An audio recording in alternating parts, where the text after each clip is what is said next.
다윗의 시대에 해를 거듭하여 3년 기근이 있으므로 다윗이 여호와 앞에 간구하매 여호와께서 이르시되 이는 사울과 피를 흘린 그의 집으로 말미암음이니 그가 기브온 사람을 죽였음이니라 하시니라. 기브온 사람은 이스라엘 족속이 아니요 그들은 아모리 사람 중에서 남은 자라. 이스라엘 족속들이 전에 그들에게 맹세하거늘 사울이 이스라엘과 유다 족속을 위하여 열심히 있으므로 그들을 죽이고자 하였더라. 이에 왕이 기브온 사람을 불러 그들에게 물으니라. 다윗이 그들에게 묻되 내가 너희를 위하여 어떻게 하랴? 내가 어떻게 속죄하여야 너희가 여호와의 기업을 위하여 복을 빌겠느냐 하니 기브온 사람이 그에게 대답하되 사울과 그의 집과 우리 사이의 문제는 은금에 있지 아니하오며 이스라엘 가운데에서 사람을 죽이는 문제도 우리에게 있지 아니하니이다 하니라. 왕이 이르되 너희가 말하는 대로 시행하리라. 그들이 왕께 아뢰되 우리를 학살하였고 또 우리를 멸하여 이스라엘 영토 내에 머물지 못하게 하려고 모해한 사람의 자손 7사람을 우리에게 내주소서. 여호와께서 택하신 사울의 고을 기브아에서 우리가 그들을 여호와 앞에서 목매어 달겠나이다 하니 왕이 이르되 내가 내주리라 하니라. 그러나 다윗과 사울의 아들 요나단 사이에 서로 여호와를 두고 맹세한 것이 있으므로 왕이 사울의 손자 요나단의 아들 무비보셋은 아끼고 왕이 이에 아야의 딸 리스바에게서 난 자 곧 사울의 두 아들 알모니와 무비보셋과 사울의 딸 메랍에게서 난 자 곧 무올라 사람 바르실레의 아들 아드리엘의 5 아들을 붙잡아 그들을 기브온 사람의 손에 넘기니 기브온 사람이 그들을 산 위에서 여호와 앞에 목매어 달매 그들 7사람이 동시에 죽으니 죽은 때는 곡식배는 첫날 곧 보리를 베기 시작하는 때더라. 아야의 딸 리스바가 굵은 배를 가져다가 자기를 위하여 바위 위에 펴고 곡식 베기 시작할 때부터 하늘에서 비가 시체에 쏟아지기까지 그 시체에 낮에는 공중의 새가 앉지 못하게 하고 밤에는 들짐승이 범하지 못하게 한지라. 이에 아야의 딸 사울의 첩 리스바가 행한 일이 다윗에게 알려지매 다윗이 가서 사울의 뼈와 그의 아들 요나단의 뼈를 길르앗 야베스 사람에게서 가져가니 이는 전에 블레셋 사람들이 사울을 길보아에서 죽여 블레셋 사람들이 벳산 거리에 매단 것을 그들이 가만히 가져온 것이라. 다윗이 그곳에서 사울의 뼈와 그의 아들 요나단의 뼈를 가지고 올라오매 사람들이 그 달려 죽은 자들의 뼈를 거두어다가 사울과 그의 아들 요나단의 뼈와 함께 베냐민 땅 셀라에서 그의 아버지 기스의 묘에 정사하되 모두 왕의 명령을 따라 행하니라. 그 후에야 하나님이 그 땅을 위한 기도를 들으시니라. 아멘. 사무엘하 21장부터 24장까지 말씀은 다윗 시대에 있었던 몇 가지 일들을 나열해 놓은 것입니다. 사무엘하의 부록과도 같은 부분이라 이렇게 이해하시면 되겠습니다. 오늘 본문은 그 중에서 다윗 통치 시대에 발생한 3년 기근의 재앙을 다루고 있는데 이 기근이 구체적으로 어느 때에 발생했는지는 알 수가 없습니다. 다만 다윗 통치 기간에 있었다 이렇게만 우리는 알 수 있습니다. 3년간의 기근이 발생하자 왕인 다윗은 하나님께 간구합니다. 그러자 하나님께서는 기근의 원인을 알려주십니다.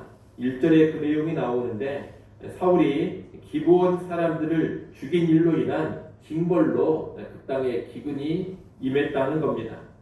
여호수아서 9장에 보면 이 기브온 족속에 관한 이야기가 나옵니다.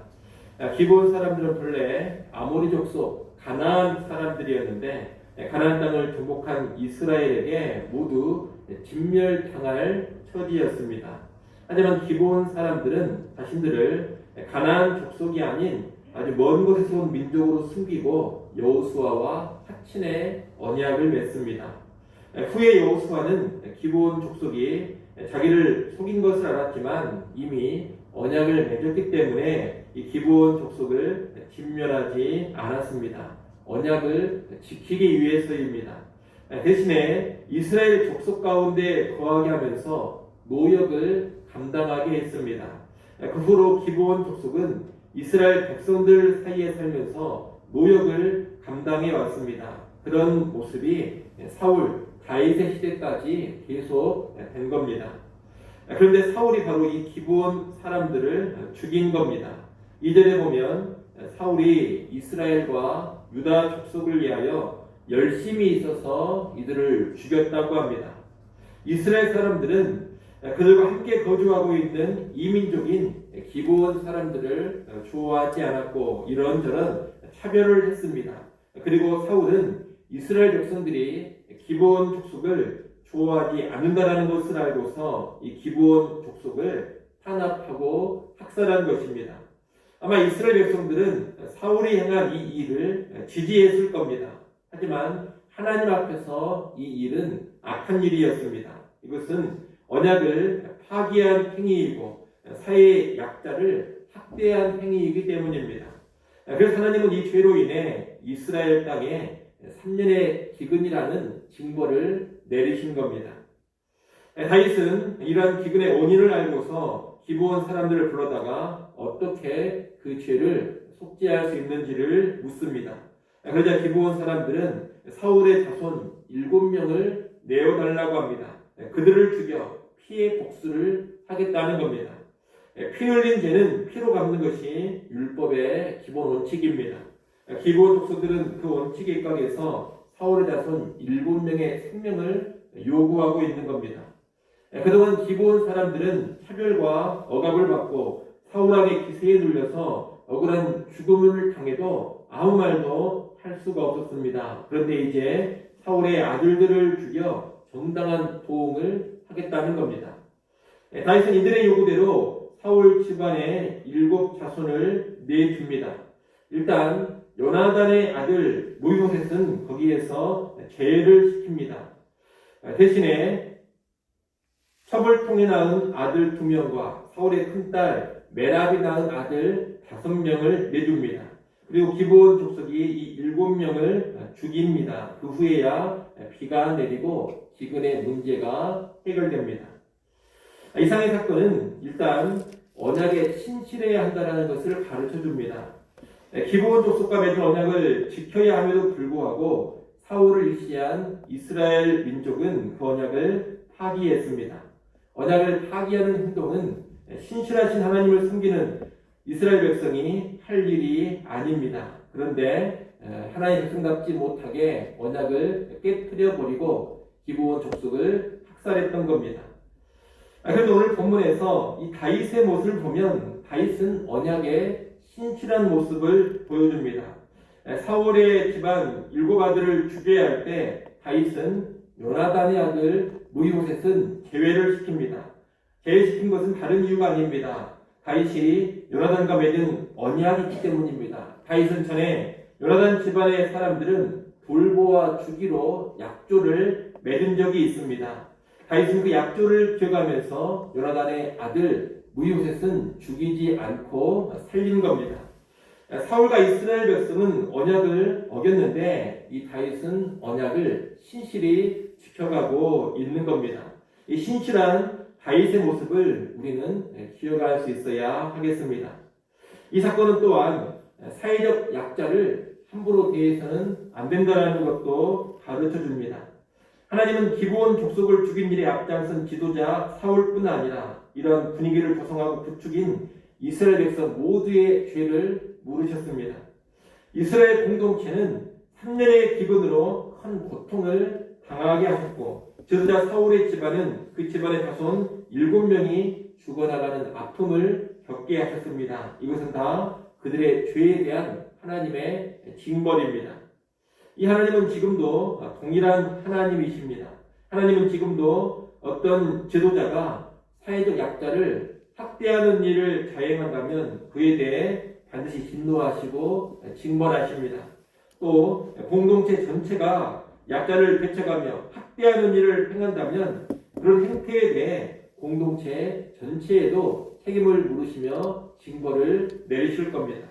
그래서 오늘 우리는 이 하나님을 의식하면서 우리 사회의 약자들을 잘 배려할 수 있어야 하겠습니다. 지금도 세상을 보면 인종과 민족, 지역, 신분과 계층, 성별 같은 것으로 누군가를 소외시키고 학대하는 그런 일들이 있습니다. 심지어 학살하는, 죽이는 일들도 있습니다. 우리 그리스도인들은 이런 일들에 저항을 해야 합니다. 하나님께서 그런 일들을 결코 기뻐하지 않으시기 때문입니다. 구체적으로 우리 대한민국 안에 사회의 약자들을 우리가 함부로 대하지 않도록 조심해야겠습니다. 우리나라에 외국인 노동자들이 많이 들어와 있습니다. 또 경제적으로 힘겹게 살아가는 약자들도 많습니다. 이런저런 장애가 있는 신체적 약자들도 많이 있고 지위나 직급이 낮은 그런 약자들도 많습니다. 우리는 그들을 업신여기거나 부당한 불이익을 주거나 그들의 생명을 경시하지 않도록 참으로 조심해야 합니다. 사회적 약자를 함부로 대하는 언행을 방치하거나 부추기지 않아야 하고 그런 일에 조금도 동조하지 않아야 합니다. 그런 일이 만연해지면 하나님의 징벌을 반드시 받게 되고 개인적으로나 공동체적으로 해를 입게 될 것입니다. 이를 명심하시고 우리 사회에 힘없고 약한 자들, 특히 우리 사회에 거주하고 있는 외국인들을 사랑하고 귀히 여기며 잘 섬겨가는 주의 백성들이 될 수 있기를 바랍니다. 아울러 오늘 본문에서 우리는 두 아들의 죽음을 경험한 사울의 첩 리스바의 아픔과 애절한 사랑에도 주목할 수 있어야 하겠습니다. 리스바에게 있어 두 아들의 죽음은 청천벽력과 같은 일이 아닐 수 없습니다. 물론 이것은 자신이 포함된 집안의 죄악으로 인해서 그 죄의 결과를 당하는 것입니다. 하지만 그럼에도 아들들의 죽음은 가슴 아픈 일이 아닐 수 없는 겁니다. 더욱이 이 사울 집안에 죽임당한 아들들은 죽임을 당한 후에 장례도 치르지를 못했습니다. 그들의 시신은 그냥 땅에 방치되었습니다. 이것은 이들의 죽음이 형벌의 죽음이라는 것을 보여주는 겁니다. 형벌로 인한 죽음이라는 것을 명확하게 하기 위해서 장례도 치르지 못하게 한 겁니다. 그래서 리스바는 묘소에 장사 지내지 못한 아들들의 시체를 지키려고 합니다. 리스바는 보리를 베기 시작하는 4월부터 시작해서 비가 내릴 때까지 오랜 기간을 시체 옆에서 시체를 지킵니다. 간절한 어머니의 사랑이 아닐 수가 없습니다. 다윗은 이 정성스러운 소식을 듣고서 길르앗 야베스에 있는 사울과 요나단의 뼈 그리고 죽임당한 이 7 자손을 모두 모아서 베냐민 땅에 가족 묘실을 만들어 장사를 지내줍니다. 리스바의 간절한 사랑으로 인해 귀한 은혜가 베풀어진 겁니다. 그리고 후에 이 기근의 문제가 완전히 해결됩니다. 이 모습은 비록 하나님의 징벌, 심판이 임하기는 했지만 애절한 사랑 가운데 은혜가 임하고 회복이 있게 된다는 것을 보여줍니다. 여러분, 우리 하나님은 사랑을 참으로 귀하게 보십니다. 하나님 자체가 사랑의 하나님이시기 때문에 우리의 사랑의 모습, 사랑의 삶을 참으로 귀하게 보신다는 겁니다. 부모가 됐든 친구가 됐든 이웃이 됐든 간절한 사랑과 그 사랑에서 나오는 희생적인 삶은 하나님 앞에서 귀한 것입니다. 심판 중에도 은혜를 누리게 하는 것, 징벌로 인한 고통의 상황도 회복시켜주는 것, 그것이 바로 사랑의 삶입니다. 그런 여러분, 부모로서 자녀를 사랑하시고 친구 관계에서도 사랑을 보이시고 내 이웃 역시 뜨겁게 사랑하는 삶을 사시기를 바랍니다. 사랑의 삶 가운데 은혜를 누리게 될 것이고 사랑의 삶 가운데 혹시라도 징벌이 있다 하더라도 회복을 누려갈 수가 있을 겁니다. 아무쪼록 간절한 뜨거운 사랑의 삶을 통해서 은혜와 회복을 누려가는 우리 모두가 될 수 있기를 간절히 소원합니다. 기도하겠습니다.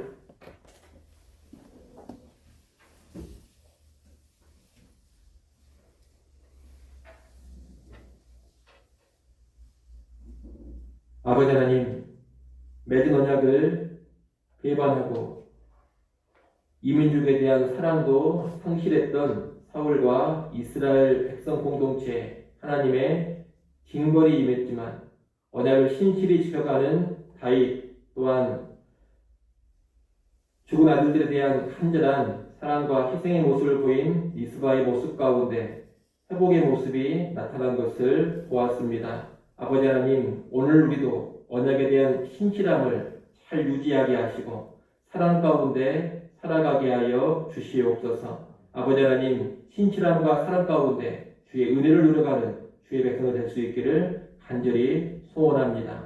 아버지 하나님, 또 이 시간 하나님께 나와 기도합니다. 우리의 기도 가운데 임재하여 주시고 위로하여 주시고 격려하시며 새로운 힘도 부어주시고 돕는 은혜도 허락하여 주시옵소서. 하나님 한 분 의지하고 이 땅에 하루하루 살아가게 하여 주시옵소서. 오늘로 살아갈 때 우리의 소망을 오직 주께 두고 한 걸음 한 걸음 나아가게 하여 주시옵소서. 예수님의 이름으로 기도드리옵나이다. 아멘.